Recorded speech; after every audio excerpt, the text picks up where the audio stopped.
ओडिशा की एक ऐसी कथा जिसने पुरातन काल में भेदभाव और नारी सम्मान का सबसे बड़ा सबक दिया था। ओडिशा की पवित्र धरती पर समय के प्राचीन पन्नों में लिखी एक अनोखी कथा, लक्ष्मी पुराण। एक ऐसी कथा जिसमें केवल देवियां और देवता ही नहीं, बल्कि समाज की नींव, मर्यादा और मानवता के गहरे मूल्यों का दर्शन होता है।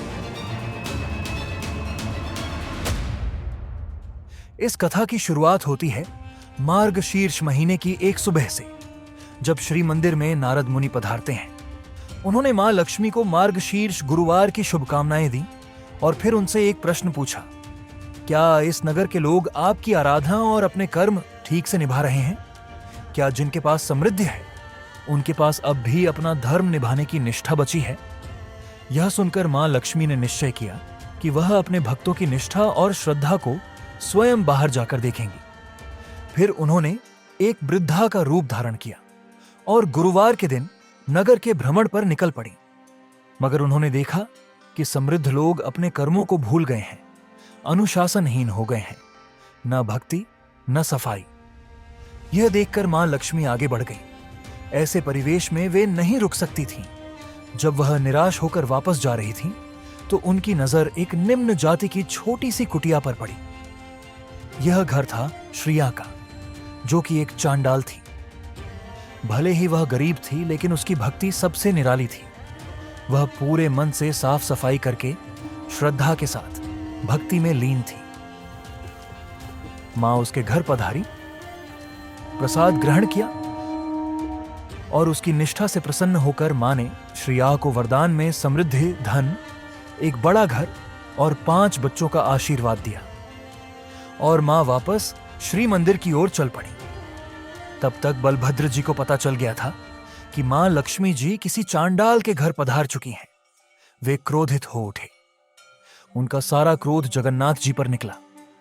वे क्रोधित होकर बोले, लक्ष्मी घर की कुलवधू होते हुए भी एक निम्न जाति के घर में प्रवेश कर आई हैं, जिससे उन्होंने स्वयं को अपवित्र कर लिया है और अपनी जाति खो दी है, तो अब उनका इस मंदिर में लौटना असंभव है।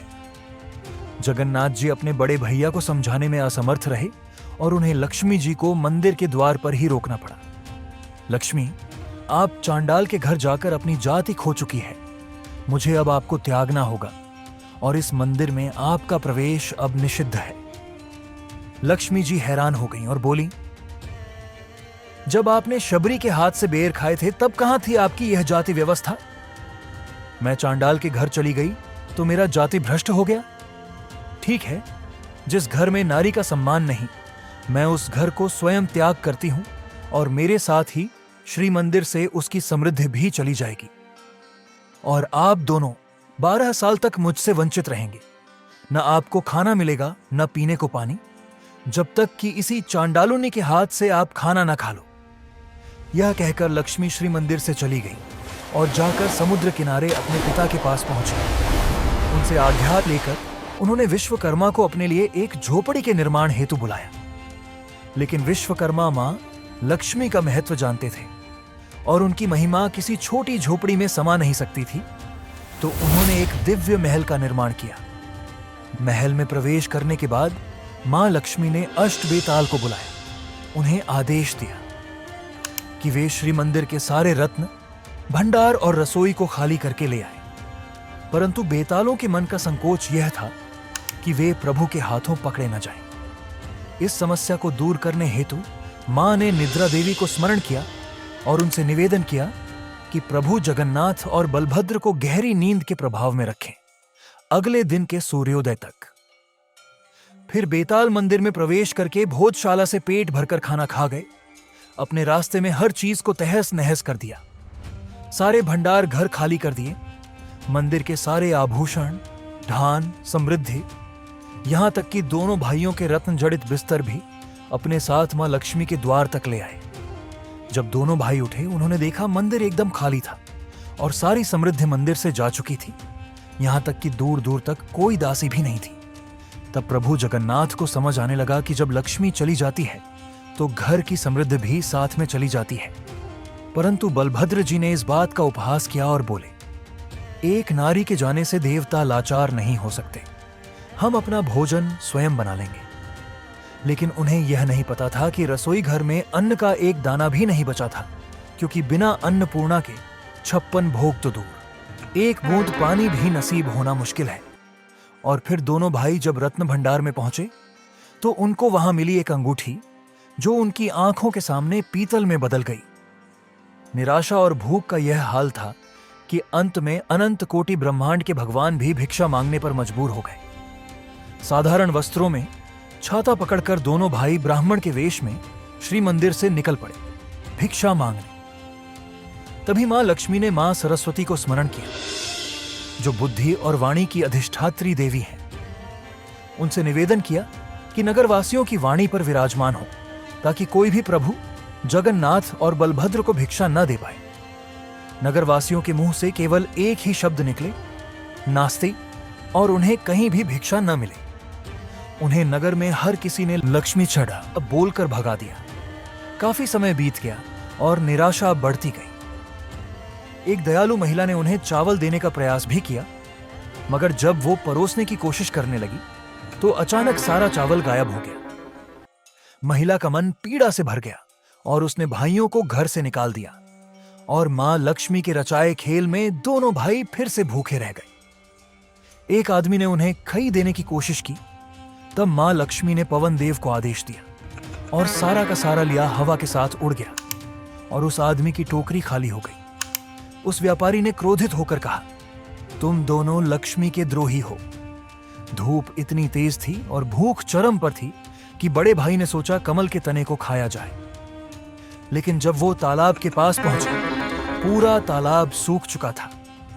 थक हार कर दोनों भाई जाकर एक पेड़ के नीचे बैठ गए, और वहां एक भिक्षुक भी था जो उसको मिले भोजन की तारीफ कर रहा था, मानो स्वयं मां लक्ष्मी ने परोसा हो।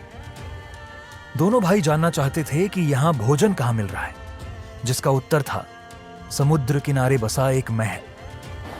यह सुनकर दोनों भाई समुद्र की तरफ चल दिए। जब लक्ष्मी जी ने यह देखा, उन्होंने सूर्यदेव से कहा कि अपनी तपन बढ़ाएं ताकि समुद्र की रेत गर्म हो जाए। इससे यह हुआ कि दोनों भाइयों को इस गर्म रेत के समंदर को पार करने में काफी पीड़ा झेलनी पड़ी।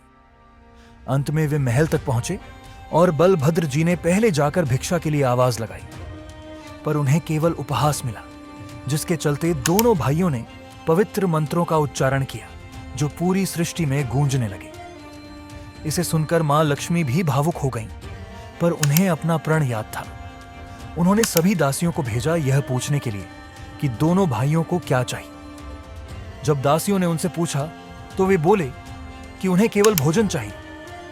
जब मां लक्ष्मी ने यह जाना तो उन्होंने दासियों से कहलवाया कि यह एक चांडालुनी का घर है, और ब्राह्मण होकर भी क्या वे इस घर से भोजन ग्रहण करेंगे। पर बलभद्र जी सहमत नहीं हुए। वे एक निम्न जाति के घर में प्रवेश करने के लिए तैयार नहीं थे, जिसके कारण उन्होंने बस खाने की सामग्री की मांग की ताकि वे स्वयं भोजन बना सकें। तो लक्ष्मी जी ने दासियों से कहा कि जो भी दोनों प्रभु को चाहिए दे दो और उनकी सहायता कर दो।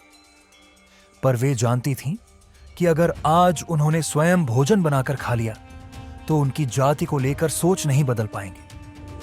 तब मां लक्ष्मी ने अग्निदेव को स्मरण किया और उन्हें आदेश दिया कि दोनों भाई चाहे कितना भी प्रयास कर लें, सारी लकड़ियां सुलग कर धुआं हो जाएं, मगर न अग्नि जलेगी और न ही भोजन बनेगा।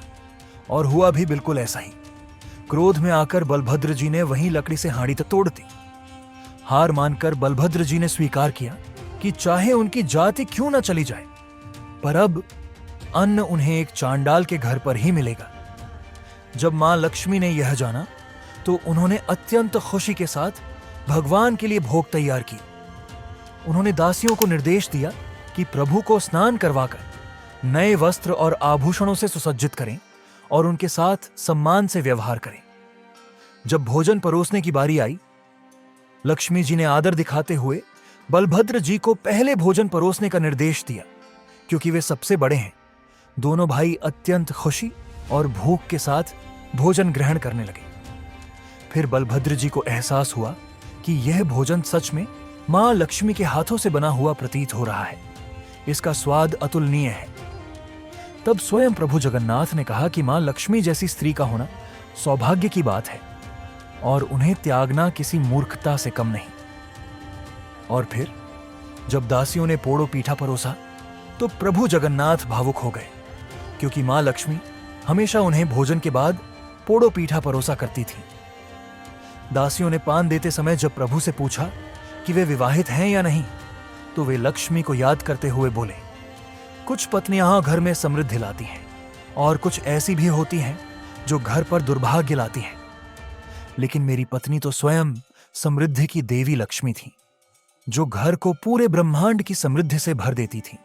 पर मैंने ही क्रोध में अपने घर से लक्ष्मी को त्याग दिया। यह सुनकर बलभद्र जी को अपनी गलती का एहसास हुआ और उन्होंने जगन्नाथ जी से कहा, चलो चलकर हमारी घर की कुलवधू को ढूंढते हैं और श्री मंदिर में वापस लेकर आते हैं। जगन्नाथ जी ने मुस्कुराकर कहा, कहीं जाने की जरूरत नहीं है, यह घर स्वयं लक्ष्मी जी का ही घर है। तो बलभद्र जी ने जगन्नाथ जी से कहा कि कुलवधू लक्ष्मी को मंदिर वापस ले चलो, क्योंकि अब उन्हें अपनी गलतियों का एहसास है। यह सुनकर जगन्नाथ जी लक्ष्मी जी से मिलने घर के अंदर चले गए। लक्ष्मी जी उन्हें देखकर भावुक हो गईं और उन्होंने जगन्नाथ जी को प्रणाम किया, मगर लक्ष्मी जी अभी भी रुष्ट थीं। उन्होंने कहा, आपने मुझे चांडाल स्त्री बोलकर अपने मंदिर से निकाल दिया, अब आप यहां हैं। मेरे घर पर खाना खाकर आप और आपके भाई की जाति भ्रष्ट हो चुकी है। आपकी महानता पर धिक्कार है। जगन्नाथ बोले, श्री, अब बताइए आपको क्या चाहिए। आपके बिना हमने बहुत कष्ट झेले हैं। सारा जगत हमें अब भिखारी के रूप में देख चुका है। इस कथा को अमर कथा के रूप में सुनाया जाएगा और जो महिलाएं इसे लक्ष्मी पूजा के दिन पढ़ेंगी उन्हें समृद्धि और आशीर्वाद मिलेगा। आप कृपा कर मंदिर वापस चलें। पर मां लक्ष्मी की भी कुछ शर्तें थीं। श्री मंदिर की रसोई में कोई भेदभाव नहीं होगा। सभी जाति के लोग मेरी रसोई से खा सकेंगे, क्योंकि हमारे सारे भक्त बराबर हैं। तभी नारद मुनि प्रकट हुए और बताया कि यह सारा खेल स्वयं महाप्रभु का ही था। प्रभु जगन्नाथ जी हंसकर बोले, कभी कभी जब इंसान अपना धर्म भूल जाता है तब मुझे ही आना होता है। मानवीय लीलाएं करके उन्हें सिखाना पड़ता है। मनुष्य होकर मनुष्य के प्रति भेदभाव रखना, वह भी जाति, रंग, रूप के आधार पर, यह अधर्मियों का काम है और स्त्री का सम्मान ही समृद्धि का पथ है। यह पुराण हमें बताता है कि अगर स्वयं भगवान भक्तों में भेदभाव नहीं रखते हैं और स्त्री का असम्मान भगवान तक को भी लाचार बना सकता है, तो हम मनुष्यों को किस बात का घमंड है। ऐसी और कहानियों के लिए हमें सब्सक्राइब करें और इस वीडियो को अपने दोस्तों के साथ जरूर शेयर करें।